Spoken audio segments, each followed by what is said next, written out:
ओम शांति।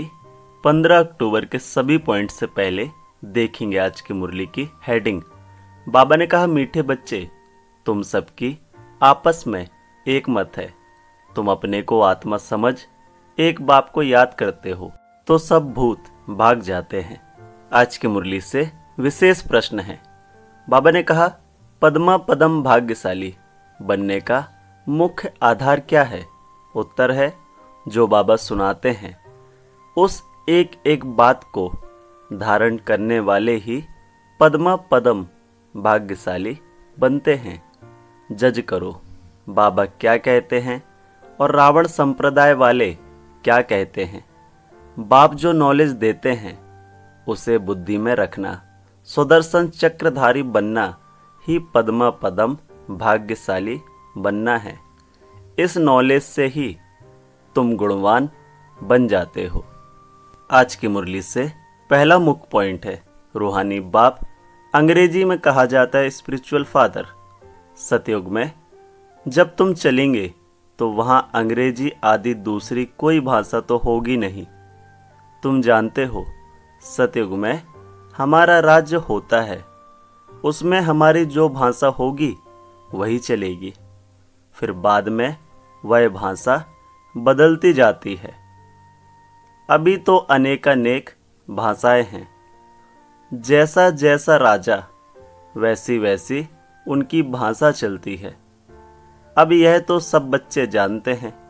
सब सेंटर्स पर भी जो बच्चे हैं उनकी है एक मत, अपने को आत्मा समझना है और एक बाप को याद करना है ताकि भूत सब भाग जाएं। आज की मुरली से दूसरा मुख्य पॉइंट काफी विशेष है, इसको ध्यान से सुनेंगे। बाबा ने कहा, कभी भी कोई कहे कि ईश्वर सर्वव्यापी है तो कहो सर्वव्यापी आत्माएं हैं और इन आत्माओं में 5 विकार सर्वव्यापी हैं। बाकी ऐसे नहीं कि परमात्मा सब में विराजमान है। परमात्मा में फिर 5 भूतों की प्रवेशता कैसे होगी? एक एक बात को अच्छी रीति धारण करने से तुम पद्मा पदम भाग्यशाली बनते हो। दुनिया वाले रावण संप्रदाय क्या कहते हैं और बाप क्या कहते हैं, अब जज करो। हर एक के शरीर में आत्मा है। उस आत्मा में 5 विकार प्रवेश हैं। शरीर में नहीं, आत्मा में 5 विकार अथवा भूत प्रवेश होते हैं। सतयुग में यह 5 भूत नहीं है। नाम ही है डीटी वर्ल्ड। यह है डेविल वर्ल्ड। आज की मुरली से तीसरा मुख्य पॉइंट, हम आत्मा को स्व का दर्शन हुआ है, अर्थात इस चक्र का नॉलेज हुआ है।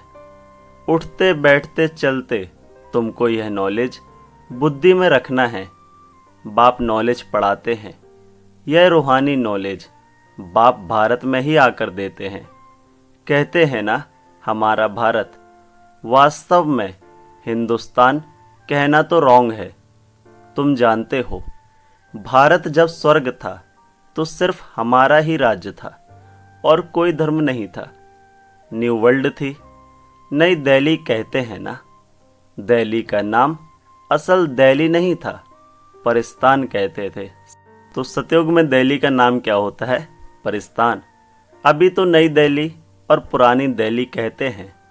फिर ना पुरानी ना नई दिल्ली होगी, परिस्तान कहा जाएगा। आज की मुरली से चौथा मुख्य पॉइंट, बाबा ने कहा, बच्चा जन्म लेता है तो पहले बाप से योग होता है। फिर 5 वर्ष के बाद टीचर से योग लगाना पड़ता है। फिर वानप्रस्थ अवस्था में गुरु से योग लगाना पड़ता है। 3 मुख्य याद रहते हैं, वह तो अलग अलग होते हैं। यहाँ यह एक ही बार बाप आकर बाप भी बनते हैं, टीचर भी बनते हैं। वंडरफुल है ना? ऐसे बाप को तो जरूर याद करना चाहिए। जन्म जन्मांतर 3 को अलग अलग याद करते आए हो। सतयुग में भी बाप से योग होता है, फिर टीचर से होता है। पढ़ने तो जाते हैं ना, बाकी गुरु की वहां दरकार नहीं रहती क्योंकि सब सदगति में है। यह सब बातें याद करने में क्या तकलीफ है, बिल्कुल सहज है। इनको कहा जाता है सहज योग। आज की मुरली से 5वां मुख्य पॉइंट है। बाबा ने कहा, यहाँ कितने अपरंपार दुख हैं। कैसे दुख देने वाले बच्चे पैदा होते रहते हैं। इसको कहा जाता है घोर नर्क। बिल्कुल छीछी दुनिया है। तुम बच्चे जानते हो, अभी हम नई दुनिया में जाने के लिए तैयारी कर रहे हैं। पाप कट जाए तो हम पुण्य आत्मा बन जाएं। अभी कोई पाप नहीं करना है। एक दो पर काम कटारी चलाना, यह आदि मध्य अंत दुख देना है। अभी यह रावण राज्य पूरा होता है। अभी है कलयुग का अंत। यह महाभारी लड़ाई है अंतिम। फिर कोई लड़ाई आदि होगी ही नहीं। आज की मुरली का 6वां मुख्य पॉइंट। बाबा ने कहा, आत्मा बिल्कुल छोटा रॉकेट है। इनसे तीखा भागने वाला कोई होता नहीं। यह तो सबसे तीखा है। 1 सेकंड में शरीर छूटा और यह भागा। दूसरा शरीर तो तैयार रहता है। ड्रामा अनुसार पूरे टाइम पर उनको जाना ही है। ड्रामा कितना एक्यूरेट है, इनमें कोई इनएक्यूरेसी है नहीं, यह तुम जानते हो। बाप भी ड्रामा अनुसार बिल्कुल एक्यूरेट टाइम पर आते हैं। 1 सेकंड का भी फर्क नहीं पड़ सकता। मालूम कैसे पड़ता है कि इनमें बाप भगवान है। जब नॉलेज देते हैं, बच्चों को बैठ समझाते हैं, तो बच्चे समझते हैं यही हमारा बाप है। आज की मुरली से 7वां मुख्य पॉइंट। बाप मीठे मीठे बच्चों को समझाते हैं, जन्म जन्मांतर के पाप तुम्हारे सर पर हैं। पापों से मुक्त होने के लिए ही तुम बुलाते हो।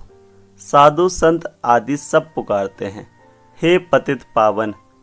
अर्थ कुछ नहीं समझते, ऐसे ही गाते रहते हैं, ताली बजाते रहते हैं। उनसे कोई पूछे परमात्मा से योग कैसे लगावे, उनसे कैसे मिले, तो कह देंगे वह तो सर्वव्यापी है। क्या यही रास्ता बताते हैं? कह देते वेद शास्त्र पढ़ने से भगवान मिलेगा। परंतु बाप कहते हैं, मैं हर 5000 वर्ष के बाद ड्रामा के प्लान अनुसार आता हूँ। यह ड्रामा का राज सिवाय बाप के और कोई नहीं जानते। आज की मुरली से 8वां मुख्य पॉइंट है। बाबा ने कहा, यहाँ तो लड़ाई से अपना राज्य लेते हैं, हथियारों से मारामारी से अपना राज्य लेते हैं। तुम बच्चे तो योग बल से अपना राज्य स्थापन कर रहे हो। तुम्हें सतो प्रधान दुनिया चाहिए। पुरानी दुनिया खत्म हो, नई दुनिया बनती है। इसको कहा जाता है कलयुग। पुरानी दुनिया सतयुग है, नई दुनिया। यह भी किसको पता नहीं है। सन्यासी कह देते हैं, यह आपकी कल्पना है। यहाँ ही सतयुग है, यहाँ ही कलयुग है। अब बाप बैठ समझाते हैं। एक भी ऐसा नहीं है जो बाप को जानते हो। अगर कोई जानता होता तो परिचय देता। सतयुग त्रेता क्या चीज है, किसको समझ में थोड़ी ही आता है। आज की मुरली से धारणा के लिए 2 मुख्य सार है। पहला, यह पापों से मुक्त होने का समय है, इसलिए अभी कोई पाप नहीं करना है। पुरानी सब सामग्री इस रुद्र यज्ञ में स्वाहा करनी है। दूसरा मुख्य पॉइंट सुनाया बाबा ने, अभी वानप्रस्थ अवस्था है, इसलिए बाप टीचर के साथ साथ सदगुरु को भी याद करना है।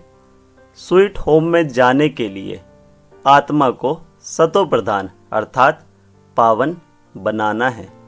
आज की मुरली से विशेष वरदान है। अपनी सूक्ष्म कमजोरियों को चिंतन करके परिवर्तन करने वाले स्वचिंतक भव। डिटेल है, बाबा ने कहा सिर्फ ज्ञान की पॉइंट्स रिपीट करना, सुनना व सुनाना ही स्वचिंतन नहीं है, लेकिन स्वचिंतन अर्थात अपनी सूक्ष्म कमजोरियों को, अपनी छोटी छोटी गलतियों को चिंतन करके मिटाना, परिवर्तन करना, यही है स्वचिंतक बनना। ज्ञान का मनन तो सभी बच्चे बहुत अच्छा करते हैं, लेकिन ज्ञान को स्वयं के प्रति यूज कर धारणा स्वरूप बनना, स्वयं को परिवर्तन करना, इसकी ही मार्क्स फाइनल रिजल्ट में मिलती है। आज की मुरली से स्लोगन है, बाबा ने कहा हर समय करन करावन हार, बाबा याद रहे तो मैंपन का अभिमान नहीं आ सकता। बाबा ने कहा हर समय करन करावन हार, बाबा याद रहे तो मैंपन का अभिमान नहीं आ सकता। ओम शांति। मेरा बाबा, प्यारा बाबा, मीठा बाबा। ओम शांति।